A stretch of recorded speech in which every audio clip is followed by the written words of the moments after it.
am here tonight with Heather Rogers in her cottage garden backyard, and I just can't believe that it's only a few years old. It's so big and filled in and beautiful. Thank you. I'm really interested in hearing how you established it and how you've gotten it going so quickly. Absolutely. I kind of started in one certain area of the garden and worked my way around as time progressed. It's about 3.5 years. Oh, wow. Going on right Amazing. now. So when you moved into this house, the whole backyard was just blank, is that right? Correct. Yes. Oh, wow. It was grass. And so what did you do first? You put some perennials in or shrubs, or how did you start? First, I had diseased trees removed. Oh, so no. I had 5 diseased trees. I had those removed. And then it kind of started during the pandemic, and I put in a few perennials on the south side of the yard over there. Okay.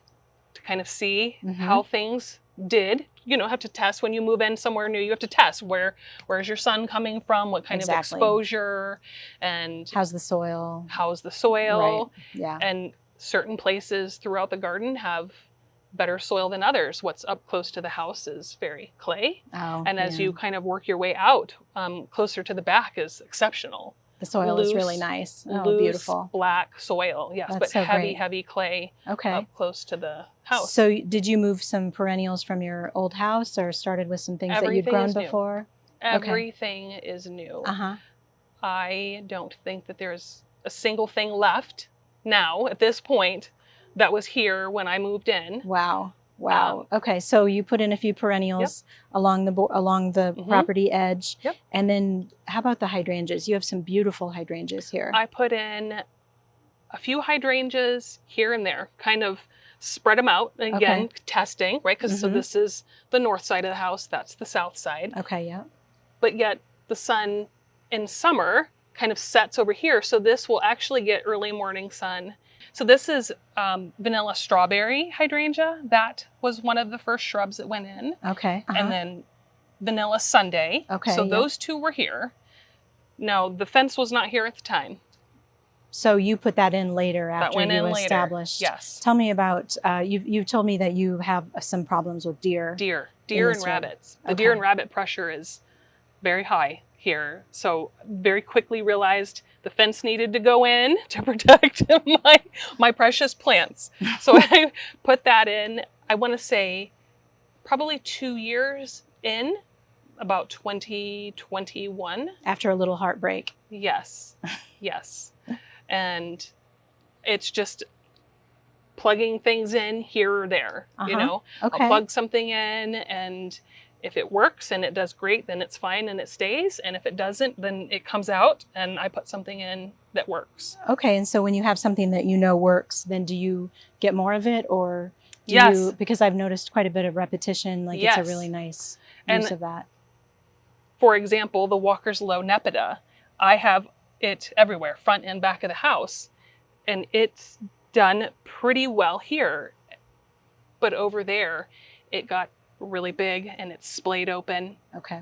The center, you know, kind of dies out, and it doesn't do that here. So I replaced it. Testing things for where they do best and where they could do a little bit better. I'm still curious about how you got things to take off so quickly. The soil must be, you said it's not that great closer to the house, but it must be pretty good in these beds because they have taken off quickly. I have about 5 tons dumped in the driveway, and I have a wagon with wheels, a dumping, you know, like cart wagon, and just brought it back here and started dumping. Wow. I mowed the grass down very short, put it right on top of the grass, and then planted into it. So how tall are the berms? You've got about what, maybe 6 inches berms all the way around? I don't know if I would even really call it a berm. Okay. It has, whenever I put a new shrub or perennial in, I then amend the soil in that area. So as I've put things in, the soil gets amended also. And they weren't this deep. The depth of the beds have come out over time too, because this width or Yes. Okay. The You've width expanded of the, expanded yes. the beds as you've Yes. gone. Okay. Because I'm kind of a Interesting. plant collector. I do like having repeated. Right. So I do have hydrangeas all over. Right. I try to have my dark foliage shrubs kind of spread around. Mm-hmm.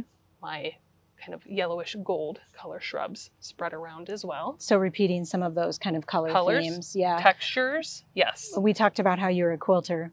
And so I think that means that you have an eye for design and color and pattern. Thank you. And you can tell that when you're looking around and how the composition here. Yes. It seems like composing designs is something you like to do both year round.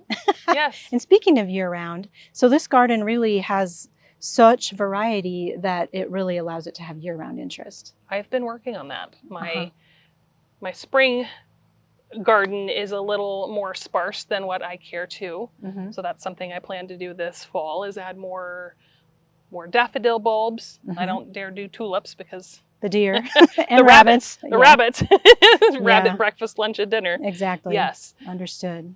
I also noticed you have a lot of conifers dotted throughout the space. That must be really good in the winter.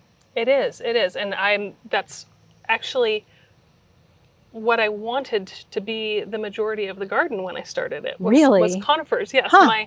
My Pinterest, kind of board of inspiration was mostly conifers, because I do love the interest and the texture that offers. And it's year round. Mm-hmm. But somehow I fell in love with hydrangeas and I kind of got on this hydrangea. And as I started working on the garden, you realize the wildlife that it brings in. Yeah. And I love that. I'm a big birder, so I feed the birds. I did register the property with the National Wildlife Federation and the Audubon Society. Nice. So I don't use chemicals.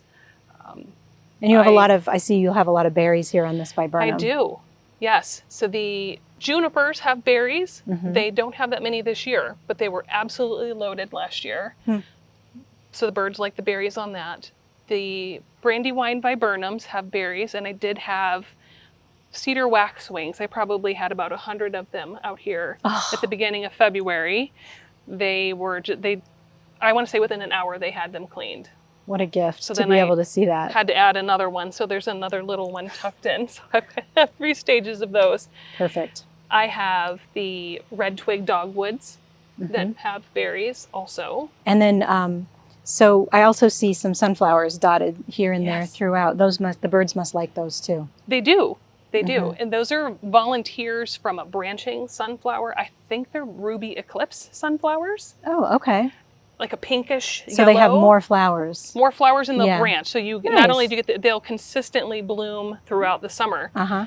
Oh, yes, great. And if I don't feed the birds and the squirrels in the morning, they will come out here and have my sunflowers. They'll eat those instead. for their lunch and dinner. Yes. Oh. Yes. So I currently have, I think, 2 back here that are left. And so I saw some up by the deck too. Some big-headed sunflowers. Yes. Were those reseeded from the bird feeders? Volunteers. Okay. Yes. Interesting. Yes. And you mentioned that when they go to seed, then you cut them? Yes. I cut them off. I leave a little bit of a stem and I just tuck it in along the fence throughout the length of the fence, and then the squirrels will eat the heads. And the birds, the goldfinches. I love that. The goldfinches love it. That's very cool. Yes. So bird feeders all along the fence. Yes. Yes. You have a shed over here that's a working garden shed. Yes. That's great. Very nice. Thank you. That's handy. So that was also new a few years ago. Yes. The shed went in and then the fence went in. Okay. Got it. And then once the fence went in is really when I kind of started doing on this scale. Because you could trust that the deer wouldn't walk up the trail, walk the path and help themselves. Yes. Smart. Well, the shed is, it's hardworking, but it's so charming here. And the way you've surrounded it with the path and the plantings all around it and tucked it in here, it's just beautiful. Thank you so much. And this, we were talking about your Heptacodium 7 sunflower over here. Yes. What a beautiful specimen. Thank you. It's just gorgeous, and I love that bark. I do too. And it's really pretty. Peeling bark. It's one of those plants that has multi-season interest just in and of itself, Yes. right? Yes. I mean, you can count on something. And when all of the leaves fall off in fall, you Yeah. know, it will eventually be kind of a small tree. Yeah. Maybe 20 feet tall. There's somebody on down on the outside of the neighborhood on the other side of the road. She has one, and it's very, very tall. It'll be taller than the hope. shed. Yeah, That's that's my nice. Very pretty. Very pretty. So there are a few plants that I just thought we could talk about here Sure. because there's just such nice specimens. I thought maybe we could just Yeah. tell us your secret. So first of all is these serendipity alliums. Yes. Those are just perfect. They will probably be blooming here in the next week, and there will just bees. It would be covered in bees. I bet. Yes. I bet you're. I can just imagine. Yes. So how many have you divided them or? I have, yes, and they're ready to be divided again. And I had pulled some. Another example, on the side of the shed, I had some, and they just were not performing like I wanted to. So dug them up, and I think that's how these two got here. So I planted those three together. Okay. And then moved It's nice. these. It's nice when something does. You can count on it doing so well. So then you can divide it and spread it around. That's good. Yes. It's practical and also nice from a design standpoint. Yes. You have a lot of really pretty daylilies. Do you gravitate toward a particular color or style? I think the pinks and peaches are my go-to for daylilies. I have some very soft yellow and reblooming. Those are my pink, the peaches. I really like the yellow centers, and my peach over there also has that yellow center, and they kind of glow, especially on an overcast day or in the evening. But they need to be reblooming. Nice. Yes. Well, and I planted them from bare roots. Okay, and this is a good year for daylilies because we've had so much rain. Yes. But they've been pretty reliable. Even when we've been in the drought, they've been pretty reliable for me. Yes. Daylilies are just really reliable in general here in Iowa, aren't they? They do pretty well. Daylilies and hostas. Yes. Yes. Can't go wrong. What a gorgeous 9-bark this is. What a great specimen. What variety is it? This is Coppertina 9-bark. Uh-huh. And it was maybe 2 feet tall when I planted it. How long ago was that? This is its, I think, 3rd full year, maybe 4, but that's 3 for sure. That's a happy shrub. Yes, and this is some of that good loose soil. And the shrubs really appreciate the loose soil. They can establish roots better. That's another thing I've experienced. They establish better with the looser soil than the ones you've planted out here have done better than the ones in the clay soil next to the house. Yes. Yeah, that makes sense. Yes. That makes sense. I call her Tina. Tina, because it's Coppertina. Coppertina. So very sweet. I like it. She's gorgeous. In the spring, and you can even see on the new growth here, this foliage.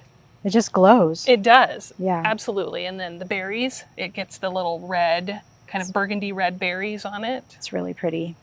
We're back over here by some of the original hydrangeas. Yes. And you've got lots of new ones too. So how do you prune your panicle hydrangeas in late winter? In late winter? I come out and once they've put on some decent mature growth, I will take about 3 nodes down and snip there. I try not to cut back too much because then the branches will get floppy and you'll have, which I did not. I was very careful with pruning this one, but it still flopped regardless. Well, we had a lot of rain last night, so they're just a little heavy. Yes. So so you really leave a nice scaffolding for them to really have some strength some structure. Strength. Nice. Yes. So this is just an amazing space. I'm so pleased that you shared it with us, and it's really fun to visit. Do you ever sit down? I do. This year we've had a lot of rain, humidity, and mosquitoes. Right. So not so much this year, which is unfortunate because everything is gorgeous from the rain. But typically, yes, in the evenings I will be out here until it's dark. In your little patio over here. That's really nice and has a great view out of the garden from your nice wicker sofa and a nice water feature right next to it. So the sound is good. I love the sound of the water features. The birds are drawn in from having water features. That's another part of, maintaining the garden for wildlife is having water features, running water in particular. And the other day when I was out here, I noticed there were a bunch of dragonflies over just flying all over in the air, going after the mosquitoes. Good. that we have plenty Come on in.